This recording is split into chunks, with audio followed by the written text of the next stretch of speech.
Well, I'm pleased to say that joining me now live from Abuja is a co-chair of the African Union's Vaccine Delivery Alliance, Dr. Ayowade Alakija. Dr. Alakija, thank you for your time. Do you feel that this was inevitable in some way?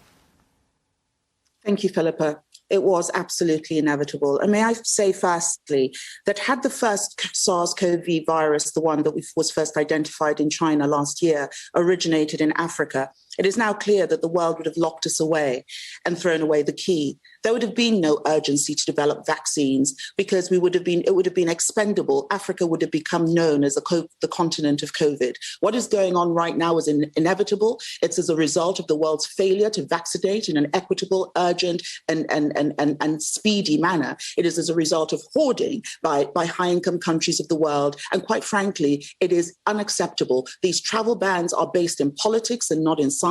It is wrong. I hear your anger about the immediate reaction and about the lack of action beforehand. Yeah, absolutely. I mean, let's just hope this is a dress rehearsal that we're seeing right now with the Omicron variant and not the main event. The science, we don't know yet. What we can say about COVID, what we can say about this current variant is that the best thing that we know is that we don't know. So this is hopefully a dress rehearsal. But because until everyone is vaccinated, no one is safe. But what exactly is the global playbook on this? What are we planning to do? Are we just planning to act politically, knee-jerk reaction, so that we can satisfy those people within our countries, that we're keeping those, those unvaccinated Africans out? Why are the Africans unvaccinated? It's an outrage because we knew we were going to get here. We knew this is where the hoarding, the lack of IP waivers, the lack of cooperation on sharing tech and sharing know-how. We knew this is a crossroads that it was going to bring us to. It was going to bring us to a variant. It was going to bring us to more dangerous variants. Why are we acting surprised? Why are we locking away Africa when this virus is already on 3 continents?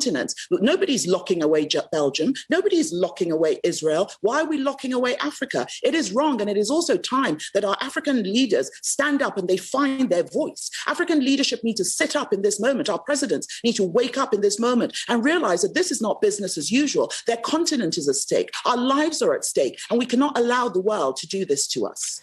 You compared the situation now to the situation when the virus came out of Wuhan, came out of China. And if there'd been an instant lockdown and a travel lockdown, we'd be talking about a different pandemic. So the instant reaction is surely something has to be done in the very short term to try to stop the spread of the virus, this variant.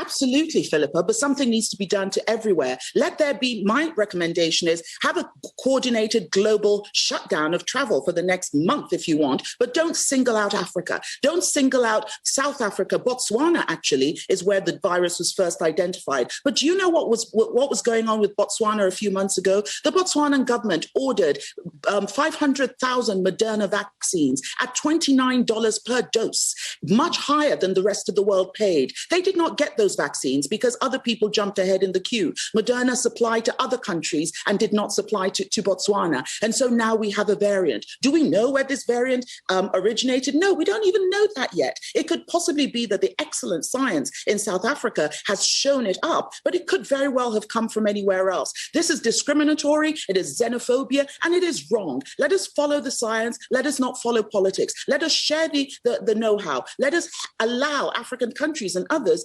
to produce their own vaccines so that we do not get to an Omega variant, which we cannot absolutely control. Dr. Alakija, we have to leave it there. Really important to hear your voice and what you're saying. Thank you. Thank you, Philip.